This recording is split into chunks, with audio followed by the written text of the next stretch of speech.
शरीफ कत्ल अज़ खुद नोटिस केस 9 मई को समाअत के लिए मुकर्रर हो चुका है। अहम खबर से आपको आगाह कर रहे हैं। अरशद शरीफ कत्ल अज़ खुद नोटिस केस 9 मई को समाअत के लिए मुकर्रर हो चुका है। चीफ जस्टिस उमर अता बंदियाल की सरबराही में 5 रुकनी लार्जर बेंच तश्कील दे दिया गया है। अरशद शरीफ कत्ल अज़ खुद नोटिस केस 9 मई को समाअत के लिए मुकर्रर हो चुका है।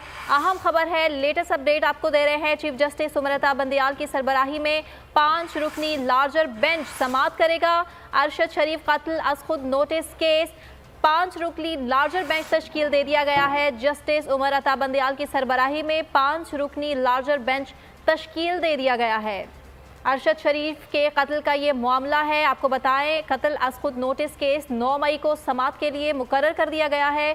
चीफ जस्टिस उमर अता बंदियाल की सरबराही में 5 रुकनी लार्जर बेंच तश्कील दे दिया गया है। किस तरह से अरशद शरीफ को कत्ल किया गया, बहिमाना तरीके से अरशद शरीफ कत्ल और अज़ खुद नोटिस केस जो कि 9 मई को मुकर्रर किया जा चुका है और chief justice Umar Ata Bandial 5 रुकनी larger bench समाअत करेगा। अरशद शरीफ कत्ल अज़ खुद नोटिस केस 9 मई को समाअत के लिए मुकर्रर किया जा चुका है।